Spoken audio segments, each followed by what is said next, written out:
Olá, Eduardo. Tudo bom, Fernando? Tudo bom? E você?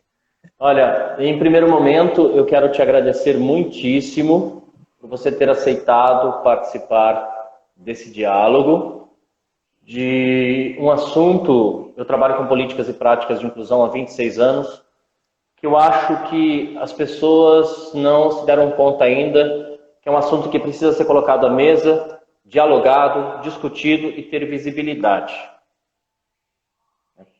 Eu que agradeço, Eduardo, a oportunidade também. Eu acho que nós, as minorias, né, precisamos sim discutir cada vez mais e sempre, porque o mundo ele se atualiza e por mais que algumas coisas vão melhorando, aparecem outras coisas junto com isso, né? Uhum. E eu acho que o nanismo, em particular, é um assunto muito pouco discutido. Eu acho que por vários motivos que eu acredito que a gente vai falar durante a live aí, mas por isso que eu agradeço essa oportunidade para trazer esse tema, a visibilidade para as pessoas entenderem um pouco mais e também tirarem suas dúvidas. Fernando, eu queria que você, em primeiro momento, se apresentasse, falasse um pouco aí do seu ativismo, da sua história, da sua formação. Certo. Sou Fernando Vig, tenho 37 anos, tenho nanismo, acondroplasia, o tipo mais comum do nanismo, né? Existem 200 tipos de nanismo e 80 subtipos. Então é um livro dessa grossura assim, é bastante. Porém, 60% dos casos é acondroplasia. Então, a maioria aí é a condroplasia. O segundo maior caso é a displasia, que já é 30%, e aí essas duas já são 90%, né? Os outros 10% que decorrem em vários tipos e subtipos. Eu sou casado com uma pessoa com nanismo e temos uma filha sem nanismo. Isso a gente também Uhum. vai falar um pouquinho, né? Quando nasce com nanismo, quando não. E meu ativismo começou aos 17 anos, quando eu tive contato pela primeira vez com um grupo de pessoas com nanismo. Foi um evento que ocorreu no bairro do Bexiga, há 20 anos atrás, né? E aí eu encontrei uma galera e ali eu tive a oportunidade de me ver, de me reconhecer. E vou ser bem honesto em dizer que foi um choque. Porque eu Uhum. olhei, eu fui com pessoas da minha família e meu primo estava ao meu lado e perguntei: eu ando assim? Mas eu sou assim? E é engraçado, porque hoje com a maturidade eu penso, nossa, eu me olhava no espelho, mas ao mesmo tempo não me enxergava, né? Então, quão importante é você ter representatividade, o quão importante é você ver pessoas ali, né, que iguais a você, no sentido de limitações, dificuldades e também desejos, anseios. E então, a partir daí, eu comecei a me interessar muito. E ao mesmo tempo, junto com a minha personalidade, que eu sou muito ativo, eu não consigo ficar quieto e não dar opinião, eu comecei também a trabalhar nisso. Mas o Nanismo Brasil, ele nasceu ano passado. Também Uhum. numa necessidade de a gente ocupar o nosso local de fala, porque esse grupo que eu conheci, chamava Gente Pequena do Brasil, ele era liderado por uma pessoa com nanismo, porém o tempo foi passando, ele foi ficando mais velho e aí as prioridades dele mudaram e ele cumpriu o papel dele e deixou para outra pessoa. Só que essa outra pessoa não aparecia. Nisso, as mães, na necessidade de terem informações, levantaram associações também, o que foi muito legal. Porém, elas trabalhavam muito com o tema saúde e maternidade. Aí a gente tinha outros âmbitos, né? A gente Uhum. tinha o âmbito do mercado de trabalho, preconceito, capacitismo, e é por isso também que a gente vai falar hoje sobre protagonismo, pertencimento e humanização, que são os Uhum. três pilares que carregam a gente aí para a gente ter uma existência, né? A gente se sentir parte dessa sociedade. Uhum. Então, sobre protagonismo, né? O capacitismo, ele é estrutural, assim como o racismo, assim como a homofobia, e muitas vezes as pessoas não se dão conta, né, de que as pessoas que vivem na condição de nanismo, elas não são acolhidas, inclusive por toda estrutura da cidade de São Paulo, ou das grandes capitais, ou da cidade, do Brasil. As pessoas não pensam, quando projetam um espaço público, né, nas pessoas em condição de nanismo. Por exemplo, eu trabalhei 12 anos numa universidade, trabalhei em outras escolas e me incomodava muito quando, né, eu percebia, e falei isso em inúmeras reuniões, uma pessoa com nanismo não se sente confortável no banheiro para fazer as suas necessidades humanas, né? Entretanto, nós temos alunos. E como fica? Não é só rebaixar um bebedouro para que o cadeirante tenha acesso, e normalmente se pensa no cadeirante, não na pessoa com nanismo. Como fica essa questão? É porque existe um espaço que não acolhe. Exato. Isso daí o protagonismo nessa parte é a gente entender as nossas, os nossos direitos, né? E o que a gente precisa para a gente levantar a voz e atuar. Esse é o nosso protagonismo. Mas isso impede a gente pertencer ao lugar. No caso, no exemplo que você citou, a faculdade. Quando a gente vê que um banheiro não é acessível para a gente, inclusive para necessidades básicas, né? Aí é o nosso pertencimento. A gente não se sente parte daquele lugar, a gente não se sente visto, a gente não se sente... E aí o problema, eu acredito muito, que seja por conta do que você falou, da gente não ser acolhido. E eu acho que o fato da gente não ser acolhido vem de todo um histórico, que é assim, o nanismo, para as pessoas de estatura mediana, é visto com muito olhos de, ai, que lindinho, ai, que coisa fofa. A gente conversou numa roda, a gente entrou num debate lá e a gente entrou num consenso de que a gente se sente como um desenho inserido num filme sério da sociedade. Exemplo, quando você vai assistir lá os Smurfs, filme, ou então Alvin e os Esquilos, por mais... É um filme onde tem desenhos, né? Por mais que o Alvin esteja bravo lá, ou o Papai Smurf esteja passando por um perrengue, você olha com um sorriso, você olha achando fofo, E não, nós não queremos ser esse desenho inserido no filme sério da sociedade.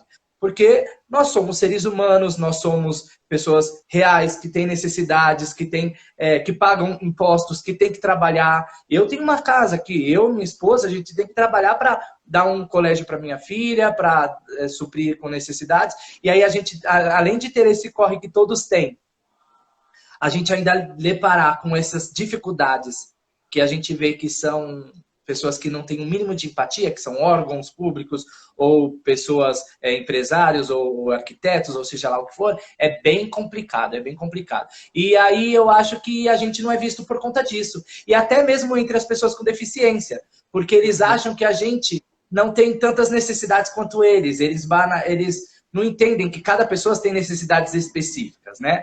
A nossa necessidade de acessibilidade é complicada, mas em outro ponto de vista, e não na mesma que do cadeirante, por exemplo. Mas isso não invalida nem a deles e nem a nossa. Uhum. Então, a gente está lutando muito por isso, Eduardo, das pessoas da nossa comunidade também, do nosso pessoal, entendermos isso. E a gente está fazendo a nossa parte também, inclusive você, um ativista do LGBTQI+, né? A gente, dentro da nossa comunidade, identificamos o preconceito também contra as pessoas de orientações sexuais diferentes, né? E das que se julga comum, mas a gente sabe que não é bem isso. Então a gente integrou uma pessoa com nanismo, uma mulher trans. E ela contou pra gente, a gente fez uma roda de conversa, ela contou pra gente o que é uma mulher trans, toda a diferença entre os... E isso foi muito importante. Até eu que achava que sabia bastante, cara, eu fui desconstruído em muitas coisas. Foi muito bacana. E também pessoas negras com nanismo. A gente também incluiu pra gente também fazer a nossa parte. Mas pra fora tá bem complicado, a gente tem muito o que fazer ainda. Olha, você tem razão. Eu ia tocar inclusive nesse assunto, né? Porque quando a gente fala da pessoa com nanismo, a gente está falando da diversidade humana. E as pessoas, quando tratam do assunto inclusão social ou educação inclusiva, e na verdade essa questão da inclusão eu coloco um parênteses bem grande e uma interrogação bem grande, porque você inclui aquilo que não pertence, as pessoas pertencem. Né? Então já é algo que a gente precisa pensar com urgência e discutir, porque as escolas não deveriam tratar esse assunto como educação inclusiva. Educação é para todos, todes, todas. Logo a gente vai pensar numa educação que humanize, né? e que acolha a diversidade. E acho que as secretarias de educação têm um pouco de preguiça mental de discutir a questão da educação e da sociedade a partir do ponto de vista da diversidade. É muito mais fácil as pessoas compactar, né, e dividir em subcategorias e cada um com o seu coletivo, cada um com o seu grupo que se vire. Isso me incomoda muito. Porque, de fato, né, a pessoa com nanismo ela pode ser uma mulher trans, um homem trans, é negro, é branco, é pardo, é indígena, está na diversidade. E é preciso pensar dessa forma. Inclusive pessoas com nanismo cadeirantes. Exato. Exato, é. E eu acho que a secretaria e os órgãos públicos, né, eles têm que olhar a inclusão como uma potência e não como uma caridade, né? A partir do momento que você faz aquele indivíduo pertencer, ele gera também, em questão de agregação ao nosso PIB, ao nosso desenvolvimento e tal, muito mais. Porque a partir do momento que eu estou apto a exercer o meu trabalho de forma plena, de forma confortável, onde eu consigo me concentrar ali, porque eu tenho todo um conforto que me oportuniza isso, eu vou gerar mais números, tanto para empresas quanto para outros lugares. Se eu estou numa faculdade onde me acolhe muito bem, em questão de necessidades, e principalmente as básicas, eu vou indicar aquela faculdade para outras pessoas, para outros pares, né? Para outras pessoas com nanismo. Então, eles têm que olhar isso, além de um olhar empático, eles têm que olhar isso como uma potência, né? E não como uma caridade. Está faltando muito isso. Concordo com você. E acho que essa questão da caridade, eu conversei com o padre Júlio Lancelotti e achei, sabe, muito significativo quando ele me disse o seguinte: é preciso pensar na caridade não como aquele que pode mais ou tem mais, doa para quem tem menos. A caridade, ela é um ato de relação. Né? Ela está no reconhecimento do outro como semelhante. Independentemente das nossas condições, né, fisiológicas, anatômicas, econômicas, etc., porque nós somos diversos. E também, né, e muitas vezes mas a caridade entendida dentro dessa questão do senso comum provoca isso, é sempre uma ajuda. As pessoas, você quer uma ajuda? Não, não é uma ajuda, né? E é sempre no âmbito da ajuda. Ou mesmo, né, quando você tem no espaço universitário uma pessoa em condição de nanismo, é sempre aquela discussão, o curso termina, a pessoa sai do curso e a instituição ainda não decidiu se vai fazer as adaptações necessárias no banheiro para atender as necessidades humanas daquela pessoa.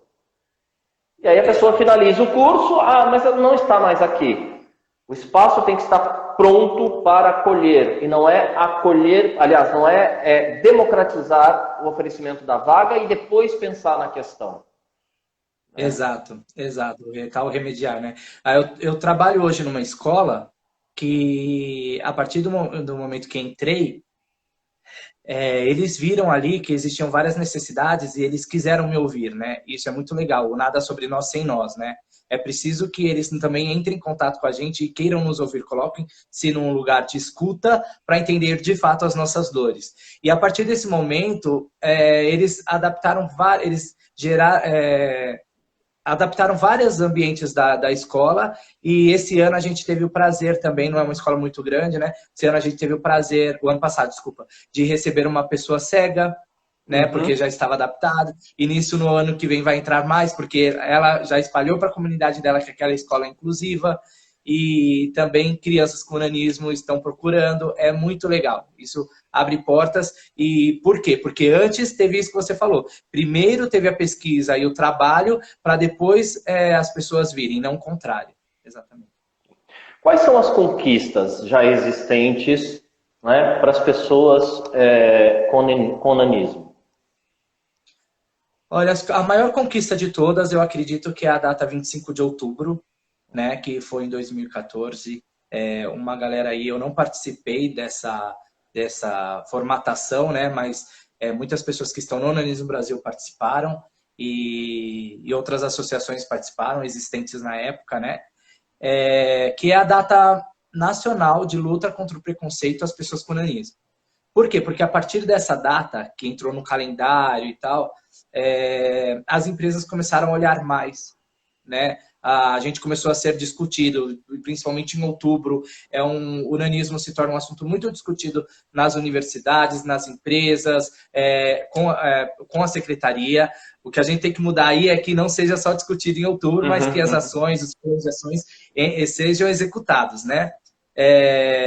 Então, essa é a principal. A gente tem também uma lei que proíbe, a partir do momento que a gente tem muito essa coisa mística, né? De que anão é um ser místico que está nos desenhos, que são bravos e eles não se relacionam e tal. Então, teve um episódio do Pânico na Band que tinha o quadro Pedala Robinho. E isso trazia muitas consequências para a gente, Eduardo. A gente saía na rua e pessoas que nunca tinham visto a gente na vida se achavam no direito porque existia aquele quadro e porque eles não nos veem como humanos. É isso que eu falo que é a nossa luta, né, por essa humanização. Dava um tapa na nossa cabeça. Teve uma época que pessoas com nanismo não saíam mais, principalmente no ápice desse quadro, porque onde a gente ia, tinha sempre um engraçadinho que dava um tapa na nossa cabeça e saía rindo com seus amigos e tal. E falava, pedala, Robinho.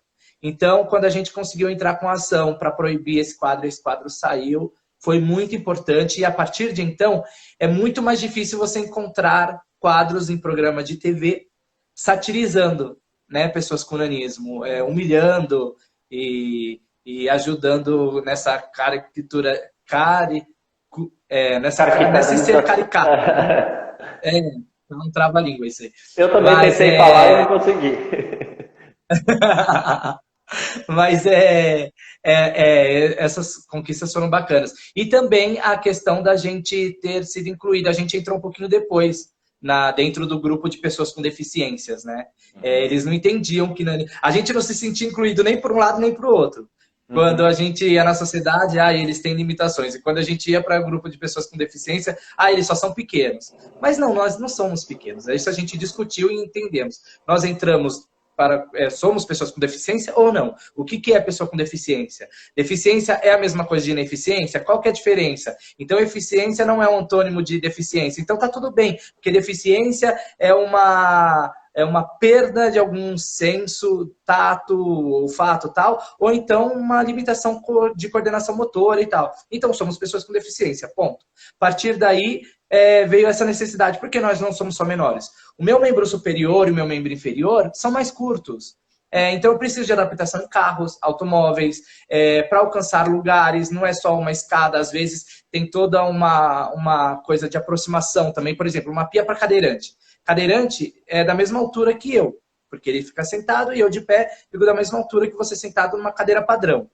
Porém, o braço dele é do tamanho do seu, porque ele é cadeirante. O meu membro superior é menor. Então, aquelas pias ou aqueles caixas eletrônicos são piores do que os normais, por exemplo. Né? Então, veio tudo e essa conquista também deles entenderem que o nanismo é uma deficiência, incluir a gente para a gente lutar pelos nossos direitos com o certificado de que somos pessoas com deficiência foi muito importante também. Essas são as 3 maiores conquistas até então. Olha, eu acho significativo compartilhar com você uma questão muito pessoal. Né? Porque assim, muitas pessoas, eu trabalho com políticas e práticas de inclusão enquanto disciplina, e sempre foi minha bandeira, publico sobre isso, pesquiso sobre isso, dialogo com as pessoas de uma forma sempre muito ampla, porque eu quando criança fui diagnosticado pelo neurologista e depois pelo psiquiatra como alguém que tem oxigenação curta e acelerada. Então, quando o oxigênio chega muito rápido no cérebro, eu fico elétrico. Isso para mim sempre foi uma tortura. Eu não conseguia parar na escola ou em casa. Quando o oxigênio demora para chegar no cérebro, eu ficava extremamente lento, a ponto de ficar sonolento, não querer fazer nada. E aí, isso é uma questão fisiológica em nível de cérebro, né, de funcionamento orgânico. E eu tomei Tegretol, psicoglútia, agomelatina, tudo o que você imagina. Hoje não tomo mais. Foi uma decisão minha. Hoje eu procuro trabalhar isso com yoga, com respiração, controle da ansiedade, respeitar o meu jeito de funcionar. Quando eu não consigo, então eu fico parado. Quando eu consigo, eu consigo.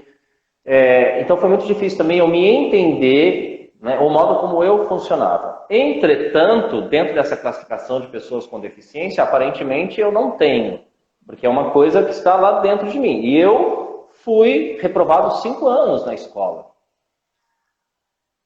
Só aguardar um pouquinho, travou, eu já retomo com o Vig para que a gente possa Pra continuar. mim tá, pra mim tá normal. Tá Eu que travei, normal? será? Para mim não, para mim ficou girando um pouquinho. Então, olha, eu fui reprovado Tá. 5 anos na escola, Vig. E chegou um momento que eu acreditava que eu era burro. E isso me doeu muito. Entende? Eu estou compartilhando isso porque algumas pessoas já me questionaram: por que você levanta essa bandeira, tal? Não é uma questão de levantar a bandeira, né? Eu acho que as pessoas, elas são diversas, de fato. E nós temos necessidades humanas. Exato. Entendi. Eu acho que... Ah, Pode desculpa, falar. Oh, desculpa, não, pode pode continuar. falar, pode falar. Não, é isso. A partir do momento que a gente tem essa questão de nos colocarmos no lugar do outro, entender o outro, naquele assunto até de caridade que você estava falando, a partir do momento que algum professor, alguém entendesse isso e pensasse o que eu tenho que fazer para possibilitar a ele uma melhor condição de entendimento, ou será que é um outro problema, tal? Eu acho que a partir disso, e essas pessoas se importassem de fato, levariam isso à frente para ser discutido ali entre os professores, dos professores para a direção e da direção para algum órgão da educação, uma secretaria da educação, não sei.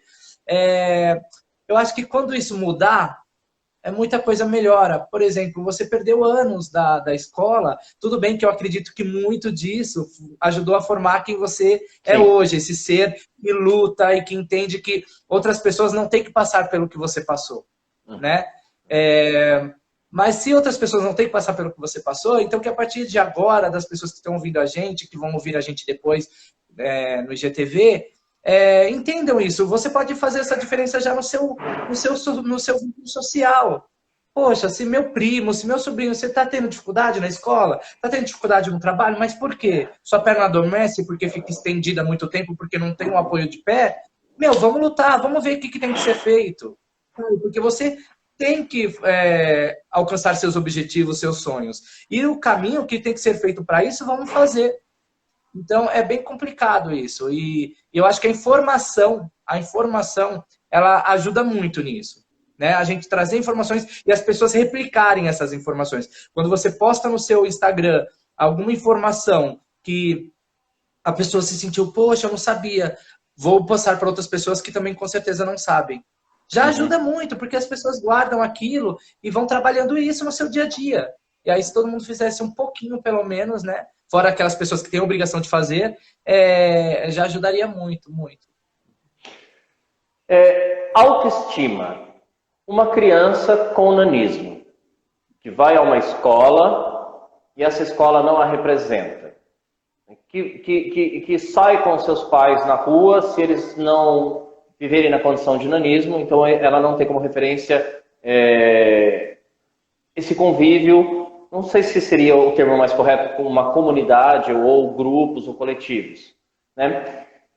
Como é que ela se percebe na sociedade, não se vendo representada? E como você falou, e quando é representada, é sempre por meio do capacitismo recreativo ou como aquela personagem icônica, né, de forma estereotipada.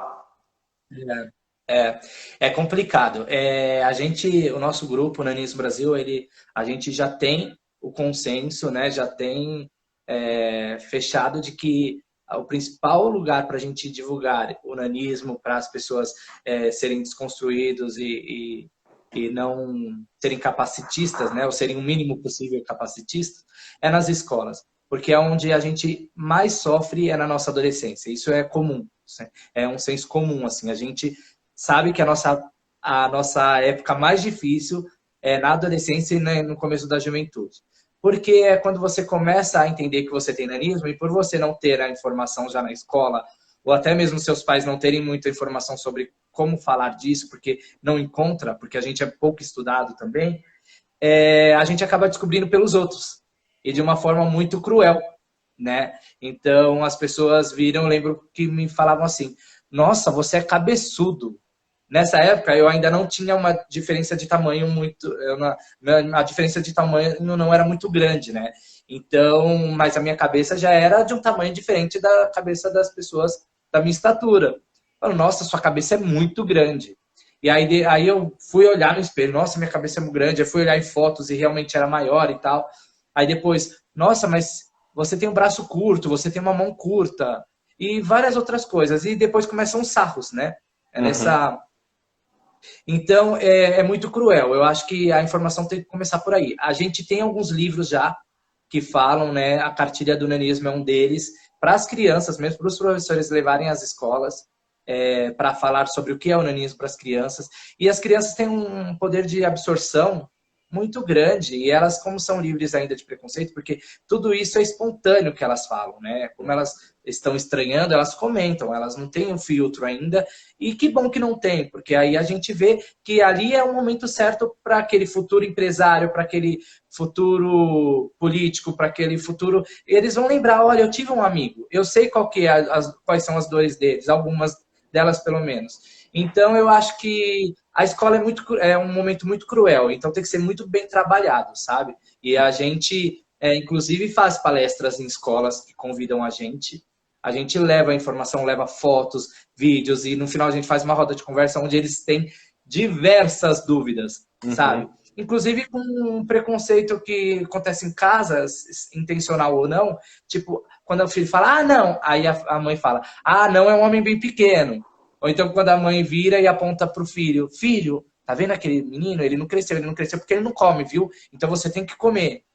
Ou então quando o filho aponta, olha, um anão, para filho, não pode olhar, não pode mexer, não sei o quê. Porque aí a criança fala, ah, ele é diferente, coitado, eu não posso então, isso é errado, não sei o quê, sabe? Então essas informações têm que ser levadas mesmo, principalmente nas escolas, porque a melhor sementinha, a melhor terra, que é a terra mais fértil ali, porque o médico que se formar dali, ele vai pensar em estudar o nanismo, as pessoas que vão ser donas de restaurantes vão adaptar o richô, as coisas para as pessoas com nanismo e etc. Então, é a fase mais cruel hoje em dia, é a escola. Nós falamos sobre pessoas com deficiência.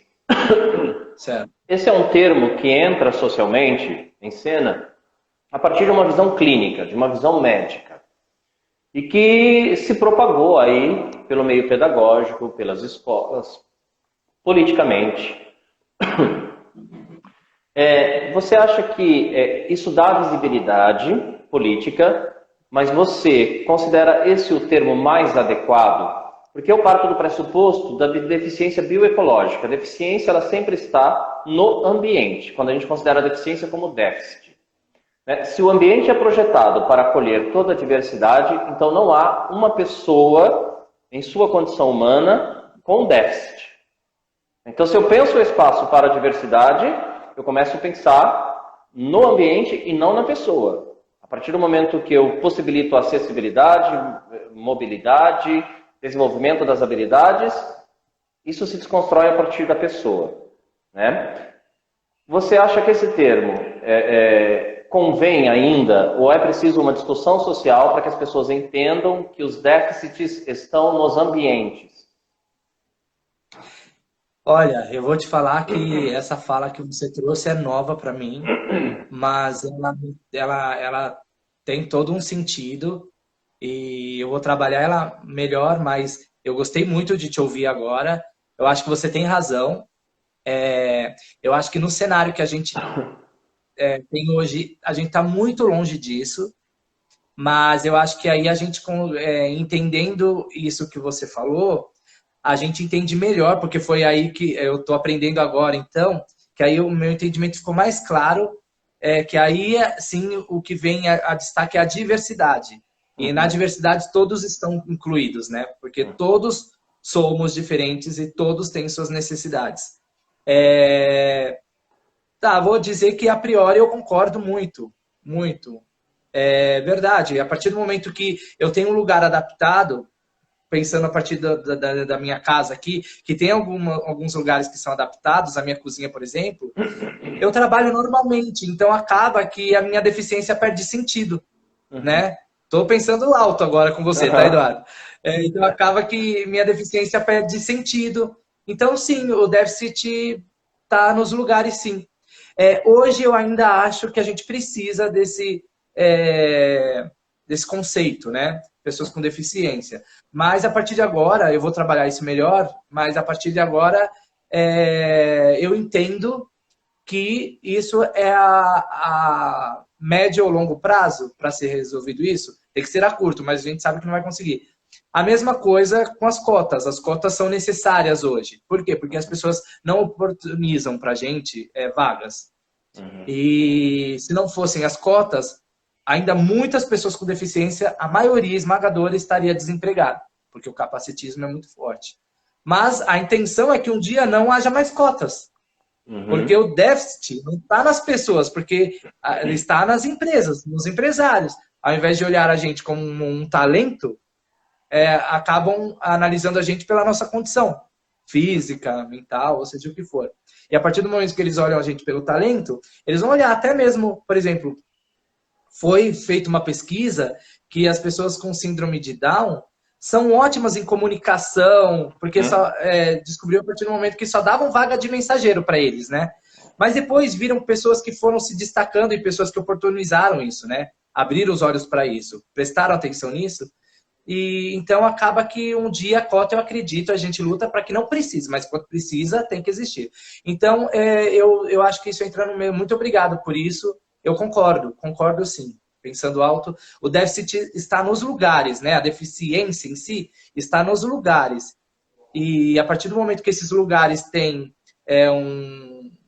medidas universais, atendimento universal, a deficiência para de existir. Concordo. Eu penso bastante nisso, né? Porque assim, eu também acho que é necessário fazer uso dessas nomenclaturas como pessoas com deficiências e como também... porque assim, tem um poema, agora deu branco, e olha que eu usei esse poema durante anos nas minhas aulas. Gritaram-me negra, que eu acho sensacional, né? Onde a poetisa, ela diz o seguinte: ela não entendia o que era ser negra na sociedade. Mas todas as vezes que ela saía na rua, gritavam-lhe negra. E um dia ela se olhou no espelho e ela tinha apenas 7 anos, e ela percebeu que ser negra tinha a ver com o cabelo, com a cor da pele, com o lábio. E a partir do momento que tanto gritaram-lhe negra, ela disse: então eu sou negra. E a partir de hoje eu sou negra, mas vou lutar por ser negra. Então ela pega isso, né, como uma referência e transforma isso em objeto de luta. Então ela se torna um sujeito negro na sociedade como objeto de luta.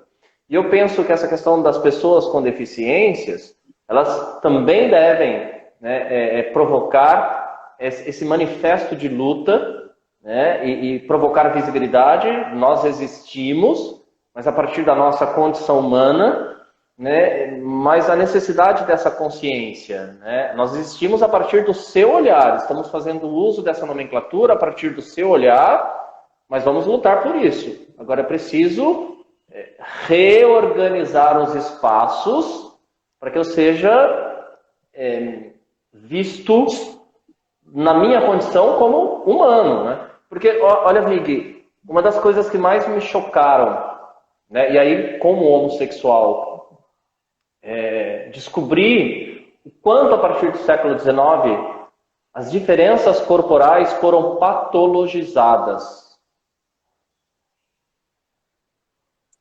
Em tudo é um distúrbio, tudo é uma síndrome, tudo é um desvio, tudo é uma anomalia, tudo. Né? E pior que isso ainda, eu acho que também nessa época tinha muito forte a questão do pecado, né? Do pecado. Eu acho que isso torturava muito a gente, mas pelo que eu conheço das histórias dos meus amigos no teatro, né? Eu tive bastante convivência. Hoje, um dos nossos melhores amigos são homossexuais também. E não digo isso no sentido, eu tenho um amigo. Não é isso. Claro. Estou falando que isso me ensinou muito, né? E eles contando as histórias, tinha muito isso do julgamento pelo pecado, de serem pessoas sujas, né? Pessoas erradas, e onde elas eram muito... Então, assim, tinha esses dois âmbitos, né? Que eu acho que foi muito pesado mesmo. A gente, nesse momento, Eduardo, eu não sei se você sabe, enquanto vocês estavam sofrendo isso, a gente começou a ir para o lado... Porque antes disso, a gente era morto, porque era fruto do pecado, né? Ou então era totalmente escondido em casa, por vergonha e tal. E aí, a partir do momento que a gente começou a aparecer, aí as pessoas com o seu preconceito capacitista, que na época nem se sabia o que era isso, ele só serve para isso, ele só serve para isso. Então, é onde uma pessoa homossexual era visto só para fazer algazarra, eram baderneiros, promíscuos e coisas do tipo. E a gente foi para um lado muito do, só serve para ser palhaço de circo, para ser bobo da corte de reis e tal.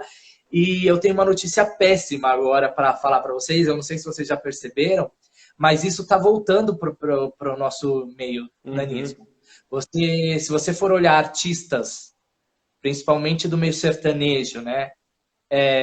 Eles estão tendo pessoas com nanismo, eles estão sempre sendo acompanhados com pessoas com nanismo, e essas pessoas com nanismo acabam que se tornam o bobo da corte deles, né? Acabam se tornando o amuleto, papagaio de pirata.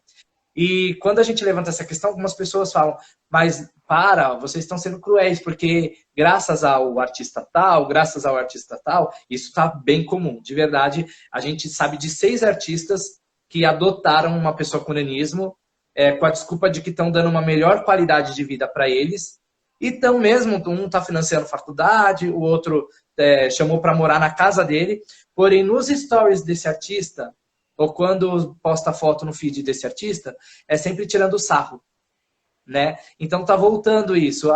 Eu sou bobo da corte, mas eu moro num palácio. Então vou aproveitar essa oportunidade porque podia ser pior e tal. E a gente tem que lutar muito contra esse retrocesso. Então a nossa história é bem dolorosa mesmo, né? Nossas todas. Você tocou num assunto que eu acho muito importante da gente falar, né? Porque eu conversei com algumas pessoas que se autodeclaram pretas e elas falaram como foi o processo de aceitação da sua negritude, no sentido de perceber a importância do seu ativismo, da memória, da ancestralidade, e como também foi doloroso entender que inúmeras vezes, né, eles riram da piada que satirizava a sua própria história.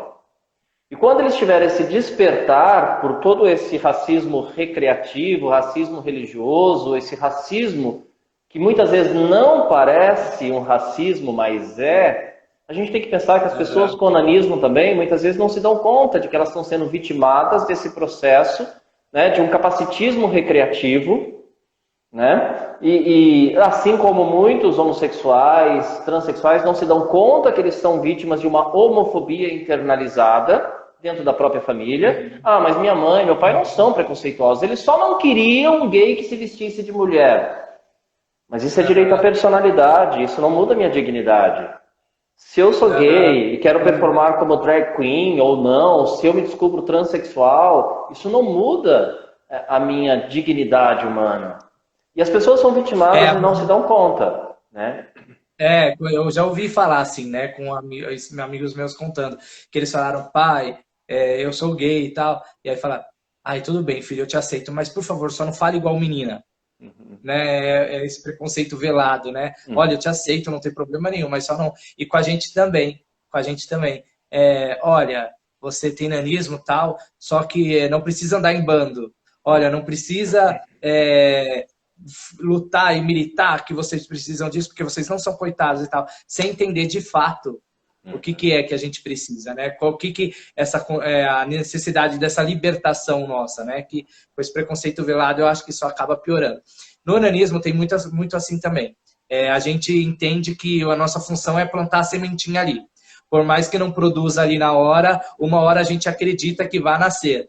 Então, tem muitas pessoas com nanismo, inclusive com o termo anão, que hoje a gente já é uma maioria que não aceita mais esse termo, por conta de tudo que envolve esse nome, tanto da parte da negatividade, da visibilidade negativa dele, que eu acho que se associa muito ao do negro, como criado mudo, né? A coisa tá preta, eu acho que associa muito isso. Também pelo lado místico, né? Anões, quando você pensa em anões, você pensa que anão não morre, pensa no Duende da Floresta, pensa no Senhor dos Anéis, pensa em Branca de Neve e os Sete Anões, você pensa nisso. Você não pensa num ser humano. Né? Diferente, por exemplo, quando você fala cadeirante, né? É bem diferente. Então, a gente lança informações e fala, olha, você não precisa aceitar isso. Você não pode aceitar isso. Quando tiver uma piada, pode ser do seu pai, pode ser do seu melhor amigo. Corta ali na hora. Não aceita para não ser mal educado. Ah, eu não posso ser mal educado, não vou cortar o barato. Não, é a nível de informação. Se as pessoas se importam de fato com a sua dor, com você, elas vão respeitar. Se elas não respeitarem, aí tem um problema na relação de vocês. Aonde está essa expectativa desse seu amigo em você? Está em te promover uma assistência como amigo, uma fraternidade, uma irmandade? Ou está em se apoiar na sua deficiência para ser mais popular?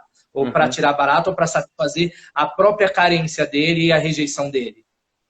Então a gente tenta jogar bastante informação para essas pessoas, a gente entra em contato, mas ainda a gente tem muito esse problema, se depara muito com esse problema de eles entenderem, né, onde está essa questão de eles se entenderem como pessoas com nanismo.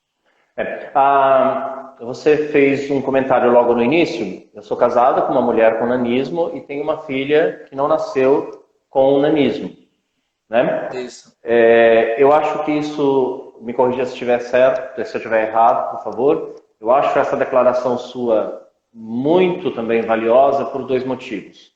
Pessoas com nanismo, até pouco tempo atrás, quando eu falo pouco tempo atrás, algumas décadas, assim como pessoas Down, pessoas surdas, pessoas cegas, homossexuais, elas eram, em grande maioria, esterilizadas para que não tivessem filhos.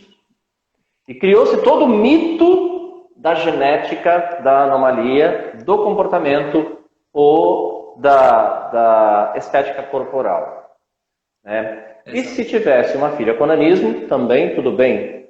E se não tiver, também tudo bem, né? Mas acho importante também desconstruir essas coisas que foram naturalizadas secularmente, de que, olha só, né? A esterilização era algo necessário, porque eu já ouvi isso, tá? E como é que você pensa isso e como é que fica isso na história? Porque não deixa de ser a história contada sobre as pessoas e isso pertence ao nosso trajeto de vivência, né? Quando a gente for ler a história, a gente vai esbarrar em um momento em que a gente vai descobrir que pessoas que nos antecederam foram esterilizadas, só para a gente não ter filho. Eu tinha uma amiga, eu vou começar com um exemplo prático para depois responder de fato a sua pergunta. Você está certo, então não tenho que corrigir. É isso mesmo. Eu tinha, na minha adolescência, eu estava no segundo colegial, eu namorava uma menina de estatura mediana e na primeira semana, a gente era bem amigo antes, né? Então, eu já gostava dela, ela me conhecendo primeiro, né? Depois passou a gostar de mim, porque esteticamente acredito que até hoje muitas pessoas já se bloqueiam quando, né, na questão estética e tal.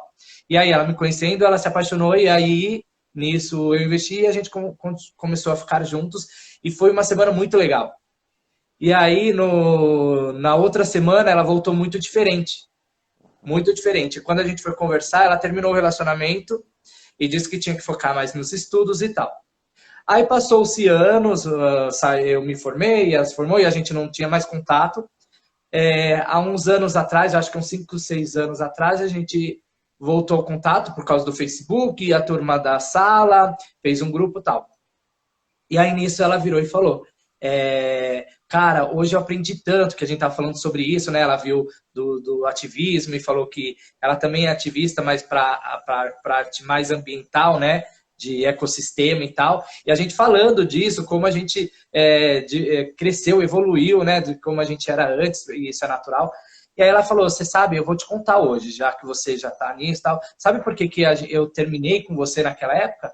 Porque minha mãe virou e falou assim para mim, tá bom, e se der certo, vocês vão casar. A gente era adolescente, hein? Então eu tava falando isso. Se der certo, vocês vão casar e vão ter filho tudo, não? Uhum. Nisso, ela sem informação e eu também, na época, não saberia nem responder isso pra ela.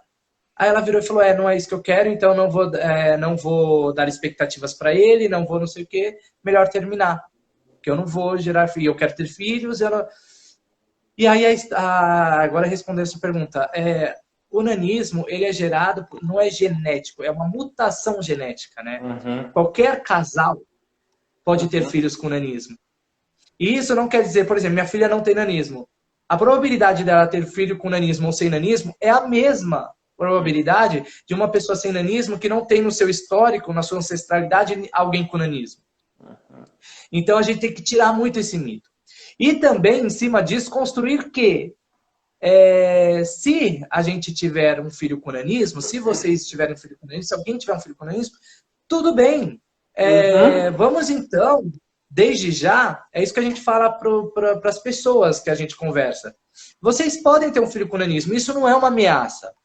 Isso é uma coisa assim. Então, olhem para a diversidade. Vocês podem ter um filho de uma orientação sexual diferente da sua. Vocês podem ter um filho que puxe, de repente, o que aconteceu na minha família, o seu bisavô que era negro. O casal era branco e o filho nasceu negro. Pode. E então, vamos olhar já para isso. Já que não é por consciência própria de entender que todos somos iguais, da onde a gente veio, para onde a gente vai, é tudo ao mesmo lugar, independente do que seja pelos nossos, entendeu? Eu acho que isso traz um senso também de humanização. A gente está num momento aí muito complicado de racismo, cara. E aí teve um boom aí de Black Lives Matter e não sei o quê, e agora você não vê tanto, mas as notícias não param. Que eu, como uma pessoa simpatizante da casa, se bem que uma época eu me considerei negro, mas aí eu tô aprendendo sobre isso, eu sou caboclo. Eu entendi que eu sou caboclo. Que é branco com índio, né? E eu achava que... Mas o que eu posso fazer para ajudar nisso, contra isso, sabe? Então a gente fez live, a gente fez roda de conversa, a gente tá quebrando essas piadas que acontecem entre amigos e entre família, tal, e repudiando e não se omitindo, porque a partir do momento que você se omite, você se torna conivente. Poxa, eu tô lá entre a minha família, vamos fazer uma piada de gay. Eu vou ficar quieto, porque se eu falar, eu vou ser crucificado. Mas, poxa, se eu me omito, eu tô sendo conivente com aquilo. Sabe? E dane-se, desculpa a palavra, dane-se se não entenderem. Uma hora eles vão parar para pensar, ou que seja por respeito, sabe? Teve uma vez que eu conversei com um amigo meu com nanismo, e ele virou ele tava escutando tantas piadas de racismo, né? E ele é uma família branca, né? De pessoas brancas, e ele estourou num momento, Eduardo, que ele virou e falou assim: para! Vocês me fazem mal fazendo isso, não sei o quê. Ai, filho, mas por quê? Porque isso é racismo, não sei o quê. Mas, filho, porque você se ofendeu tanto? Você é branco e é só uma brincadeira. Eu me ofendi porque eu penso que se eu não fosse uma pessoa com nanismo, fosse um filho de um outro casal, fosse com nanismo, vocês também estariam fazendo piada de mim. Quando ele me contou isso, eu falei, caramba, é verdade. Porque o preconceito, ele está nessa necessidade de você se sentir superior, de você não se importar com... Se eu faço isso com uma classe, e que coerência tem eu ter um filho com nanismo e eu atacar outras minorias? Coerência zero. Então, assim, a gente fala que ninguém precisa aceitar ou achar a gente bonito e tal, mas precisa respeitar. Né? Fala, pessoal, tudo bem? No finalzinho da live travou, mas eu quero agradecer novamente o Eduardo. Obrigado por abordar o tema nanismo com tanta delicadeza e ao mesmo tempo com tanta produtividade e eficácia. Obrigado também por trazer essa visibilidade, ajudar a gente a espalhar essa semente aí, visibilidade positiva para a minha comunidade, para as pessoas com nanismo. E logo, logo eu retribuo esse convite aí, tá bom? Mas obrigado mais uma vez e obrigado a todos que acompanharam e assistiram a gente. Um beijo. Eu quero agradecer muitíssimo a disponibilidade do Fernando Vig. Nós tivemos um pequeno problema na internet, não conseguimos voltar, mas Fernando, um beijo no seu coração e sinta-se abraçado. Muito obrigado.